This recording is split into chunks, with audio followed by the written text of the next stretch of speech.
Ça y est, tu veux, oui, toi, te lancer dans la création de vidéos et vivre de ta passion, voyager et être payé, te créer par exemple une chaîne YouTube et en vivre, c'est top. Je te félicite si tu veux franchir ce cap. Si tu as cliqué sur cette vidéo, c'est que tu ne sais pas encore quel matériel acheter pour commencer.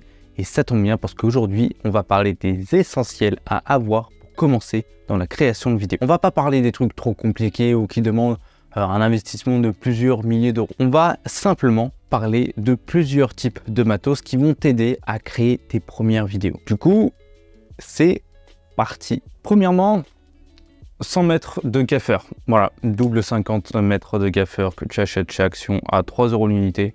Non, je rigole. Pour filmer, il faut évidemment de quoi filmer. Et en fait, si tu veux commencer, tester et t'amuser ou tout simplement découvrir si c'est vraiment ta passion, la création de vidéos, mon conseil, c'est simplement de commencer avec ton téléphone. Les derniers en date, ils surpassent largement les vieilles caméras qui ont plus de 10 ans. Commence à regarder si la création de vidéos, le fait de filmer te plaît. Mais imaginons que c'est bon. T'es décidé, tu veux une caméra, tu veux aller plus loin. Là, tu vas avoir des choix à faire. Quel type de caméra prendre? Quelle marque aussi? Est-ce que tu veux de l'hybride, du plein format? Est-ce que tu veux une caméra et un appareil photo en même temps ou uniquement une caméra qui filme? Déjà, là, tu as plein de choses à regarder. Ensuite, tu dois regarder les configurations de la caméra.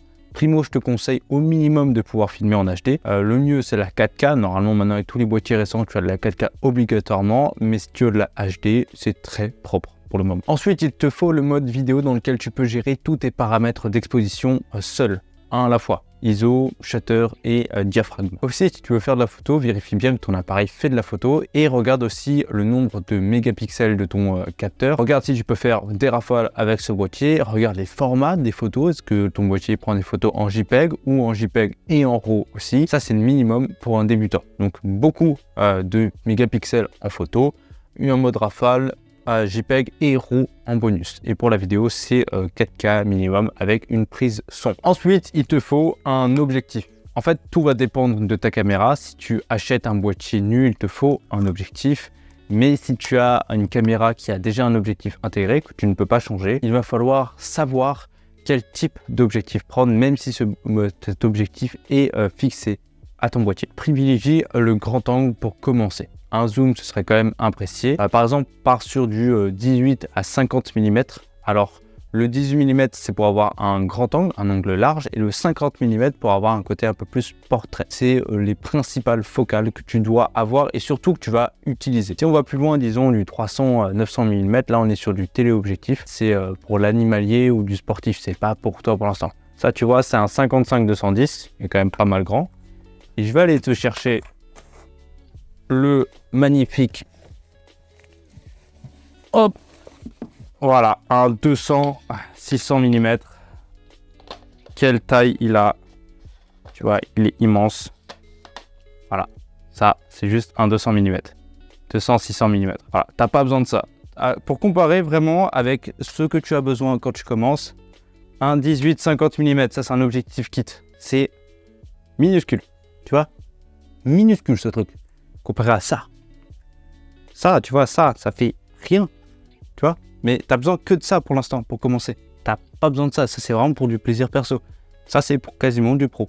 Voilà. Ensuite, tu auras l'ouverture de l'objectif. Ça, c'est ce qui te sert à rendre ta vidéo plus ou moins éclairée, mais aussi à voir du coup le flou qu'il y a derrière moi. Plus le chiffre est petit, disons f1.4, f2.8, plus tu auras du flou derrière toi et de la lumière à ton image. Et à contrario, avoir un chiffre grand, f22, ça te donnera quasiment aucun flou d'arrière-plan et très peu de lumière. Si tu veux en savoir plus sur les paramètres d'exposition, je te conseille juste de regarder cette vidéo-là. Je t'explique les ISO, le diaphragme et le shutter. Ensuite, il te faut à la fois de l'énergie pour ta caméra, donc des batteries. Bon, là, te prends pas la tête. Soit tu prends celle de la marque, donc les officielles, soit des compatibles que tu peux trouver sur Amazon moins cher. Il faut juste faire attention du coup que ce soit bien les mêmes et que tu prennes vraiment pas non plus des trucs trop low cost qui peuvent abîmer tout simplement ta caméra. Ensuite, il te faut un endroit pour que tes vidéos s'écrivent, s'enregistrent. Je parle bien évidemment des cartes SD. Moi, je ne vais pas te prendre la tête. Je te conseille les SanDisk 128 Gb qui marchent très bien. Plus tu as de gigas, plus tu vas pouvoir stocker des trucs dessus. Tout ce que tu as besoin de savoir pour le moment. Tu as aussi la vitesse d'écriture, etc.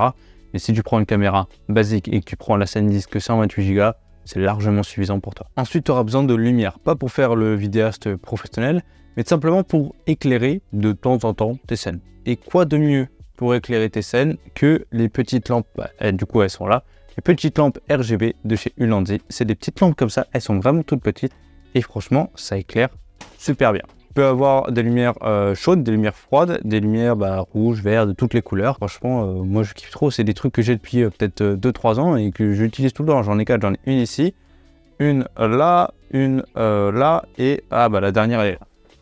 Hop, elle est là. Voilà, une dernière petite lampe, c'est pas grand chose, tu vois, tu l'allumes et t'as la lumière, t'as tout ce qu'il faut.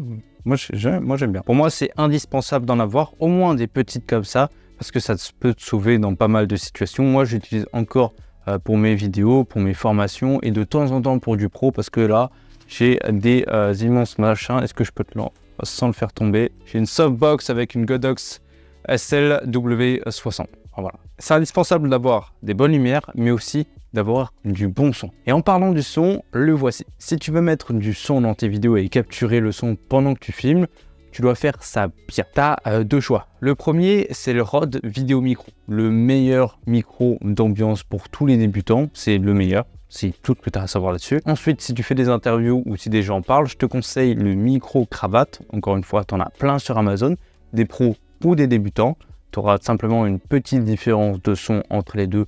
Mais si tu passes ton audio sur Adobe Podcast, comme dans cette vidéo qu'il y a ici, tu auras un son très professionnel sans problème. Rappelle-toi, le son, c'est 80 à 90% de la vidéo. Et si le son était pourri, tu ne serais pas resté sur cette vidéo YouTube, tout simplement. Et pour finir, il te faudra monter les vidéos. Et quoi de mieux qu'un ordinateur portable pour faire ça? Moi, il est juste ici. Et déjà, tu as plusieurs logiciels de montage vidéo. On a Adobe Premiere Pro, c'est le logiciel que j'utilise. On a DaVinci Resolve qui est plutôt pas mal. On a Final Cut aussi. Donc voilà un peu les trois gros mastodontes du montage vidéo dans le monde. Mais après, il te faut quand même un bon PC parce que le montage, c'est une activité qui demande beaucoup de puissance, beaucoup d'énergie. Donc c'est bien si par exemple tu as un processeur comme un i5, un Ryzen 5 et une carte graphique, disons par exemple une 1080. Et en niveau RAM, le mieux c'est 16 Go de RAM, mais si tu pars avec 8 Go de RAM, c'est quand même bon, tu peux quand même bosser un peu. Après, il y a plein de techniques pour augmenter la puissance de ton PC au montage, comme par exemple les proxys, les rendus, l'accélération CUDA, les prévisualisations, enfin bref, voilà. Je te mets tous mes tips qui te permettent d'augmenter la puissance de ton PC au montage juste là-haut. Dernier conseil, si tu penses que tu vas vraiment aller loin, n'achète tout simplement pas du matos pourri au début. Si tu sais très bien que tu vas le revendre, dans 6 mois, 1 an, n'achète pas de la merde. Achète directement du bon matos. Par exemple, en caméra, prends la mienne. Un Sony A6400, c'est un très bon exemple. Je te mets quelques vidéos, encore une fois, du Sony A6400 juste ici. Parce que en fait, revendre des merdes, si on peut appeler ça comme ça, c'est très difficile. Et pour finir, je te conseille de t'acheter un trépied, simplement pour pouvoir poser ta caméra dessus et qu'elle reste simplement stable. Pour cette fois, prends un trépied solide. Dès le départ, un bon trépied parce que c'est là en fait que tu vas poser du coup tout ton matos, tous tes investissements. Et si ton trépied tombe, eh bien il y a tout qui casse. Donc prends un trépied solide en qui tu peux avoir confiance dès le départ. Avant d'acheter quoi que ce soit, renseigne-toi, fais des recherches, regarde des vidéos sur YouTube et surtout, abonne-toi à la chaîne. Voilà pour les débuts. Bien sûr, si tu veux professionnaliser le tout, il vaut mieux faire quand même attention à ce qu'on achète. Et pour ça, je te conseille quand même de regarder cette playlist-là, une playlist matos toute simple, ou de regarder les quelques liens qu'il y a juste en dessous de la vidéo si tu vraiment veux aller très loin et vivre de ton activité et de ta passion. En tout cas, moi je te dis à vendredi pour une prochaine vidéo. Gros bisous, ciao.